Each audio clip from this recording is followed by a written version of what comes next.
Selamat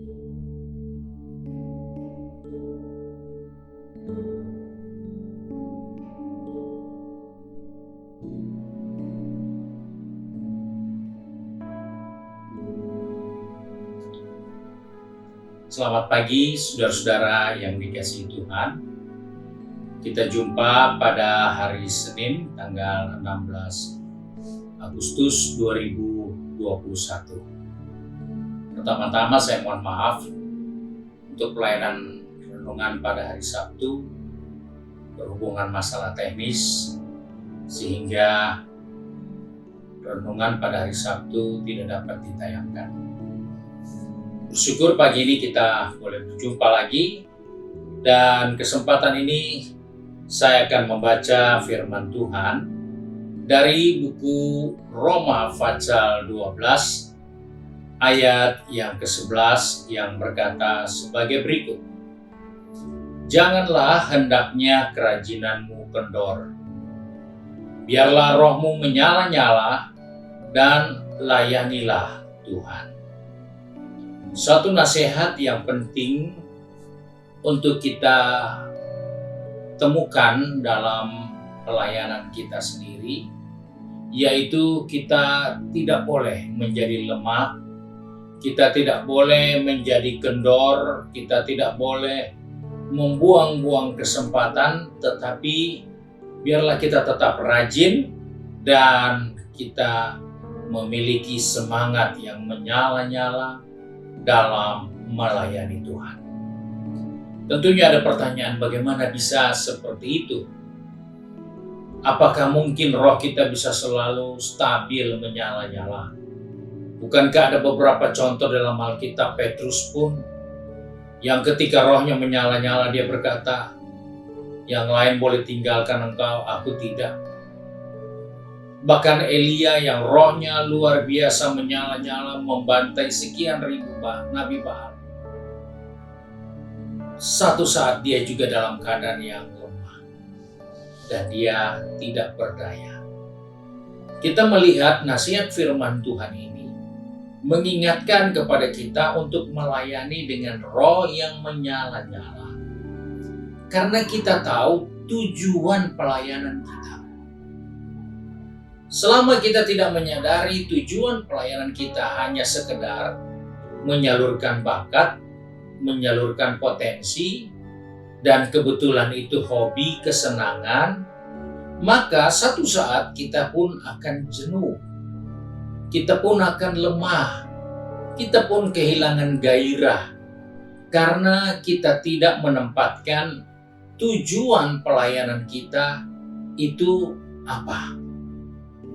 Nah, sebab itu, apa yang dinasihatkan oleh firman Allah itu menunjukkan kepada kita bahwa tujuan pelayanan kita bukan fokus pada diri kita, bukan fokus untuk kesenangan kita, bukan fokus untuk kehebatan kita, tetapi tujuannya adalah untuk mempermuliakan Tuhan yang mengasihi kita, yang menyelamatkan kita. Dan oleh sebab itu kita bisa bertahan di dalam semangat, di dalam gairah untuk melayani Tuhan. Kita tidak kendor, kita tidak akan kecewa karena kita tahu apa tujuan saya. Karena kita sudah diselamatkan bukan oleh perbuatan baik kita, tapi oleh kasih setianya. Sebab itu hal yang pertama kita harus tahu tujuan pelayanan kita. Kita melayani dengan semangat karena kita tahu apa yang kita sudah terima, apa yang kita peroleh, sehingga kita bisa ada dalam pelayanan. Oleh sebab itu, sebagai orang percaya, mari kita melihat. Berkali kita berpikir, ya pelayanan itu kan di gereja. Ketika engkau jadi bapa yang baik, ketika engkau menjadi suami yang bertanggung jawab, itulah pelayanan yang kau berikan kepada rumah tangga. Ketika engkau menjadi anak-anak yang taat dan patut memberi hormat kepada orang tua dan menghargai mereka walaupun mereka sangat tertinggal dalam pendidikan dengan kamu yang sudah begitu maju sekali. itu adalah semangat pelayananmu yang benar. Mengabdikan diri kepada orang tua, memperhatikan keluarga, itu adalah pelayanan. Jangan kita berpikir hanya di gereja baru itu disebut pelayanan. Jadi suami yang mencintai istri itu adalah pelayanan, karena itu ditulis dalam Alkitab untuk kita lakukan karena kita mau menyenangkan Tuhan. Menyenangkan istri bukan menyenangkan pribadinya, tapi menyenangkan Tuhan. Taat kepada suami, tunduk kepada suami bukan untuk suamimu jadi senang, tapi tunduklah kepada suamimu, taatlah kepada suamimu untuk engkau menyenangkan Tuhan. Jadi anak-anak dengar-dengaran kepada orang tua. Karena engkau lakukan itu bukan supaya papamu, mamamu senang, engkau bisa jadi anak emas, bukan. Tapi engkau buat itu untuk menyenangkan Tuhan. Dan itulah pelayanan kita kepada Tuhan. Sebab itu kita harus tahu tujuan pelayanan kita yang tidak boleh pudar, yang tidak boleh hilang semangatnya, karena kita tahu pelayanan itu tujuannya untuk siapa. Dan kita tahu pelayanan itu, semangat itu tidak ada pada tubuh kita, tapi ada pada roh dan jiwa kita. Sebab itu kita boleh lemah, kita boleh kelihatan kecil, kita boleh kelihatan tidak berdaya. Tapi kalau roh dan jiwa kita punya semangat yang melayani yang luar biasa, tidak ada masalah.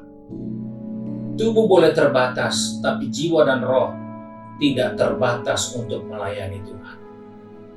Daud memiliki tubuh yang kecil. Daud memiliki pengalaman yang minim soal berperang. Tapi Daud memiliki roh dan jiwa yang besar. Dia tidak takut sedikit pun terhadap Goliat. Dia tidak takut dengan Goliat yang sudah sekian lama sangat terlatih di dalam berperang. Daud tetap semangat. Daud tetap bergairah karena dia punya semangat ada dalam jiwa dan rohnya. Sehingga dia tidak akan tahan mendengar orang Filistin itu menghujat mereka. Dia tidak akan puas dan membiarkan karena melihat kondisi mereka lemah dan kecil. Tapi mereka punya semangat. Daud punya semangat yang ada dalam roh dan jiwa. Sebab itu dia menghadapi Goliat tanpa rasa takut. Bahkan dia katakan, jangan ada yang menjadi tawar hati kalau aku pergi melawan Goliat. Itu adalah suatu pesan yang luar biasa dari seorang yang menyadari semangat pelayanannya, semangat perjuangannya, semangat pengorbanannya ada pada jiwa dan rohnya. Sebab itu sebagai orang percaya, sebagai anak Tuhan, kita ada di gereja, kita ada dalam pelayanan, seringkali kita mau diganggu oleh orang-orang yang tidak bertanggung jawab. Untuk apa kamu begitu? Kamu tidak dihargai, kamu tidak dihormati. Karena orang-orang itu tidak mengerti tentang pelayanan. Pelayanan itu adalah urusan kita dengan Tuhan. Karena Tuhan menyelamatkan kita dengan mengorbankan dirinya. Pelayanan itu semangatnya terletak bukan pada tubuh kita, di mana daging kita merasa puas, dihargai, dihormati, dipuji, dipuja. Tapi semangat itu ada pada jiwa dan roh kita. Dan itulah sebabnya Roma 12 ayat 11 katakan, janganlah kerajinanmu kendor. Biarlah rohmu menyala-nyala dan layani Tuhan. Hal yang terakhir, kita melihat kenapa kita bisa semangat. Selain kita tahu bahwa kita punya tujuan dalam pelayanan, selain kita juga tahu bahwa semangat itu ada pada roh dan jiwa kita. Hal yang tidak kalah penting, semangat dalam pelayanan kita terletak dari contoh-contoh yang kita lihat. Teladan-teladan yang kita bisa saksikan dalam Alkitab. Yesus memberikan contoh yang baik. Paulus pun katakan, ikutilah teladanku karena aku mengikuti contoh dan teladan Kristus. Oleh sebab itu sebagai orang percaya, sebagai umat Tuhan, kita punya banyak alasan untuk tetap semangat. Di tengah pandemi seperti ini kita tetap punya roh yang selalu berkobar-kobar untuk tetap mau melayani Tuhan, untuk tetap mau setia mengiring Tuhan, untuk tetap setia mau berkorban untuk Tuhan. Karena apa? Karena kita punya contoh. kita punya teladan, dan kita tahu semangat itu ada pada roh dan jiwa kita. Sebab itu, mari, saudara yang dikasihi Tuhan, dalam kita mengiring Tuhan, tidak sedikit tantangan, tidak sedikit rintangan yang kita akan hadapi dalam pelayanan kita. Dalam pengiringan kita kepada Tuhan, kita diingatkan bahwa mari, jangan sampai kita kehilangan semangat. Jangan sampai kerajinan kita kendor. Tapi kita sadar bahwa semua itu kita buat karena kita tahu tujuannya. Untuk menyenangkan Tuhan. Semua itu kita lakukan karena bukan tubuh kita yang kuat, tapi roh dan jiwa kita yang penuh dengan semangat. Dan kita punya contoh-contoh yang baik. Puji Tuhan, Tuhan Yesus memberkati kita. Mari kita satu di dalam doa. Kembali kami datang kepada Bapa di surga dengan mengucap syukur. Karena oleh kasih setia Tuhan, kami ada lagi di hari yang baru ini. Dan kami bersyukur Engkau mengingatkan kepada kami, supaya kami tidak kendor, kami tidak malas, kami tidak kehilangan semangat. Tapi kami tetap semangat di dalam mengiring Tuhan, terlebih dalam melayani Tuhan. Sebab itu Bapa, pegang tangan kami, pertetapkan langkah kaki kami, agar di sepanjang hari ini kami memiliki semangat-semangat yang luar biasa, yang Tuhan taruh pada jiwa dan roh kami, untuk melakukan apa yang menjadi kesenangan Tuhan, untuk mentaati firman Tuhan sebagai wujud pelayanan kami kepada Tuhan, karena kami mau menyenangkan Tuhan.